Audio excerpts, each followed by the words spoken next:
उपासक अपनी इंद्रियां, मन, चित्त, इन्हीं का सावधानी पूर्वक निरीक्षण करता रहे। बंधन न कभी हुआ है, न है, न होगा। ये भ्रम का बंधन हो गया है। ना बंधा होने पर भी स्वयं बंधे होने का भ्रम हो गया है। ये भ्रम भगवत कृपा से जब ज्ञान का प्रकाश होता है या प्रेम का प्रकाश होता है तभी छूटता है। जड़ चेतन ही ग्रंथि परि गई, यद्यपि मृषा छूटत कठिनई। तो जब हमारी इंद्रियां, हमारा मन और हमारा चित्त, इनका बड़ा योगदान है भगवत प्राप्ति में। यदि हमारा मन सांसारिक भोगों का संकल्प विकल्प करना बंद कर दे और हमारे चित्त की एक एक वृत्ति भगवत चिंतन में लग जाए तो इंद्रियां स्वाभाविक अंतर्मुख होकर, मन के अधीन होकर ये प्रभु में लग जाएं। जो शब्द स्पर्श रूप रस गंध की भोक्ता इंद्रियां हैं, इनका मुखिया मन है, इनका चिंतन कराने की प्रवृत्ति चित्त है और विषय भोगों में सुख है ऐसी बुद्धि है और मैं सुख भोग रहा हूं ऐसा अहम है। यही दुर्गति का कारण है। दुख, क्लेश, चिंता, भय, शोक, बंधन यही है। जब इंद्रियां मन के अधीन हो गई, मन प्रभु के चरणारविंद के सुख में ही निमग्न रहने लगा, बुद्धि का निश्चय एकमात्र श्यामा श्याम के सिवा कोई हमारा नहीं है, हम किसी के नहीं हैं, अहम प्रिया प्रीतम के चरणों में समर्पित हो गया, तो जीवन मुक्त था, जीवन मुक्त है, जीवन मुक्त रहेगा, ऐसा अनुभव हो गया। जहां ये बंधन भ्रमात्मक हटा तो परमानंद की बाढ़ आ जाएगी। आप कल्पना भी नहीं कर सकते कि परमानंद सुख कैसा होता है, क्योंकि जितनी भी रची हुई सृष्टि वो ब्रह्मा के द्वारा रची हुई है। ब्रह्मा के द्वारा रची हुई संपूर्ण सृष्टि त्रिगुणात्मिका माया है। यहां परमानंद की कहीं कोई अनुभूति की बात ही नहीं है। जब तक विषयानंद का त्याग नहीं होगा तब तक परमानंद की अनुभूति नहीं होगी। जब तक ज्ञान नहीं होगा तब तक विषयानंद का त्याग नहीं होगा, या प्रेम नहीं होगा तब तक विषयानंद का त्याग नहीं होगा। बड़ा कठिन है मन और इंद्रियों को प्रभु में लगाना।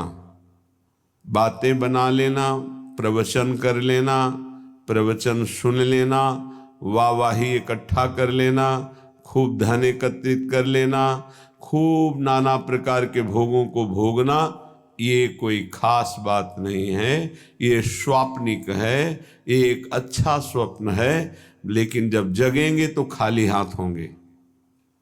स्वप्न का कोई भी वैभव, भोग, सामग्री, परिवार जागृत होने पर कुछ नहीं होता, कुछ नहीं, 100% झूठा। ऐसे ही ये जो ब्रह्मा के द्वारा रचा हुआ संपूर्ण संसार है, जब आप भगवदानंद का जरा भी अनुभव करेंगे तो जेहि जाने जग जाए हेराई, जागे जथा स्वप्न भ्रम जाई। जिस परमात्म तत्व को जान लेने के बाद संसार ऐसे गायब हो जाता है जैसे स्वप्न में नाना प्रकार के पदार्थ, अनुकूल प्रतिकूल, व्यक्ति अनुकूल प्रतिकूल देखा, पर जब जगे तो कुछ नहीं था। उमा कहूँ मैं अनुभव अपना, सत हरि भजन जगत सब सपना। ये स्वाप्निक पूरा का पूरा जितना ब्रह्मा ने रचाया, आ ब्रह्म स्तंभ पर्यंतम सर्वम मायामयम जगत सत्यम सत्यम पुनः सत्यम हरेर्नामयु केवलम। तिनके से लेकर ब्रह्मलोक तक जितना कुछ है ये सब जादू का तमाशा है, माया है। आ ब्रह्म भुवनान लोकान पुनरावर्तिनो अर्जुन, हे अर्जुन इसमें मत फंसो।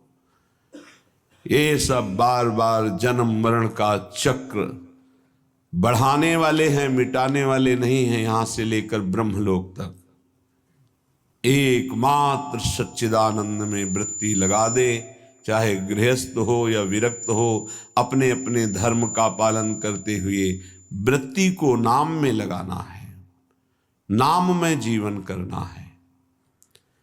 अब समस्या ये है कि हमारा मन और हमारी इंद्रियां तो भोगों में लगी हैं, कैसे परमात्मा तत्व में लगे। तो श्रीपाद प्रबोधानंद जी महाराज कह रहे हैं, वशीकर तुम सक्यो नहीं नहीं मनागिंद्रिय गणो, गुणो भुनैन्येकोऽपि प्रविशति सदा दोष निचयः। क्वायामः किं कुर्मो हरि हरि मयि सोऽप्य करुणः। स्ववासं श्रीवृन्दावन वितरमानन्यगतिकम्।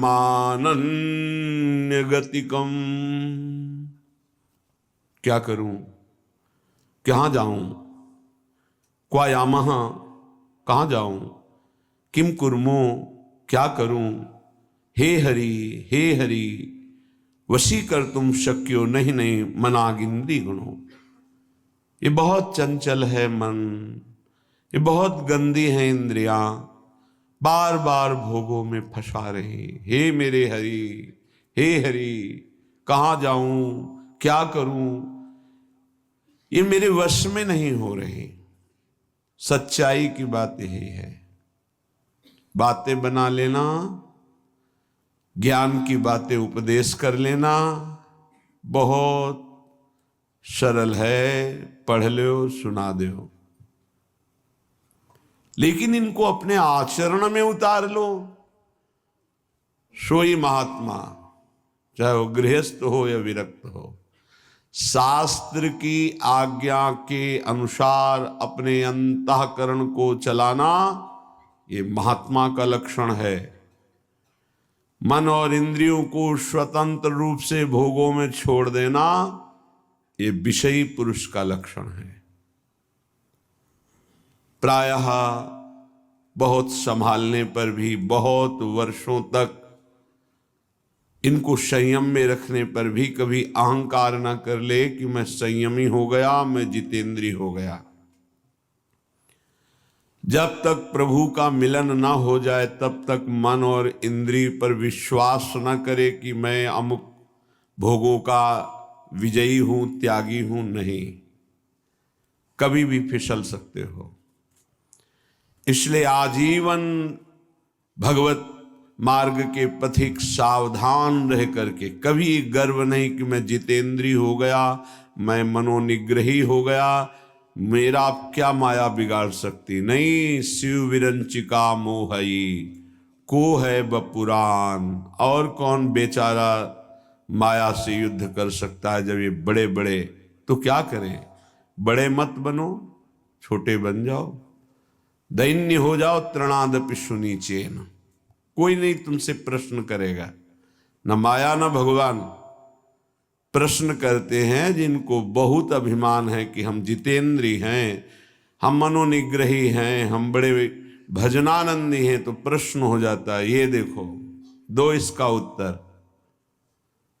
और यदि छोटे बन जाओ, तृणादपि सुनीचेन तरोर्यु सहिष्णुना, वृक्ष के समान सहनशील, तिनके के समान नीच, दूसरों को मान देते हुए स्वयं अमानी, कीर्तनीय सदा हरि ऐसा भक्त निरंतर भजन परायण रहता है, उसकी इंद्रियां चंचल होती ही नहीं, क्योंकि भगवत कृपा से वो शांत हो जाती हैं। इस रहस्य को समझिए। अमानिना मान देन कीर्तनीय सदा हरि। यदि आप अपने में थोड़ा भी सद्गुण का अभिमान करेंगे तो माया प्रश्न कर देगी। माया के प्रश्न का उत्तर देना केवल भगवान की कृपा पात्र की ही क्षमता है, दूसरे की नहीं। श्रीपाद कह रहे हैं कि हे हरि कहाँ जाऊं, क्या करूं, ये इंद्रिया ये मन मेरे वश में नहीं है, और बिना इनके वश में हुए भगवत प्राप्ति नहीं होती।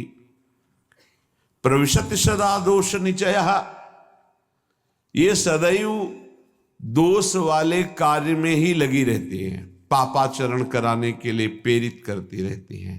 ये इंद्रियां, ये देख लो, ये खा लो, ये सूंघ लो, ये भोग लो, ये छू लो, नाना प्रकार से शब्द स्पर्श रूप रस गंध।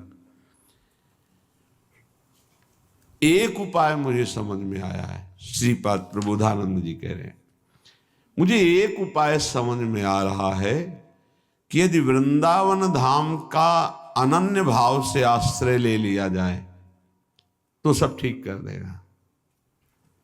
ये बड़ी अद्भुत महिमा है। कैसे ठीक कर देगा? जब आप श्री धाम वृंदावन का आश्रय लेंगे तो वृंदावन आपको किसी महापुरुष से मिला देगा। महापुरुषों का दर्शन, संभाषण, उपदेश अमोघस्य। जैसे भगवान का बाण कभी लक्ष्य वेदे बिना वापस नहीं लौटता, जिमि अमोघ रघुपति कर बाना, ऐसे ही जिसको भगवत प्रेमी महात्माओं का संग मिल गया तो देवर्षि नारद जी कहते हैं अमोघस्य, पर शर्त है अगम्यो, उनका निर्वाह कर पाना कठिन है। 4 दिन श्रद्धा तो कोई भी रख सकता है, लेकिन आजीवन उन पर कभी दोष दर्शन न हो, उनकी आज्ञा का उल्लंघन न हो, धैर्य पूर्वक उनके आश्रित बने रहो, वो प्रभु के द्वारा आपका संबंध कराया गया है।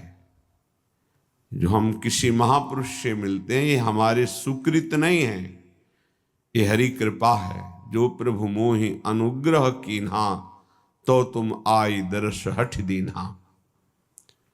भगवत अनुग्रह से भगवत प्रेमी महात्माओं का संग मिलता है।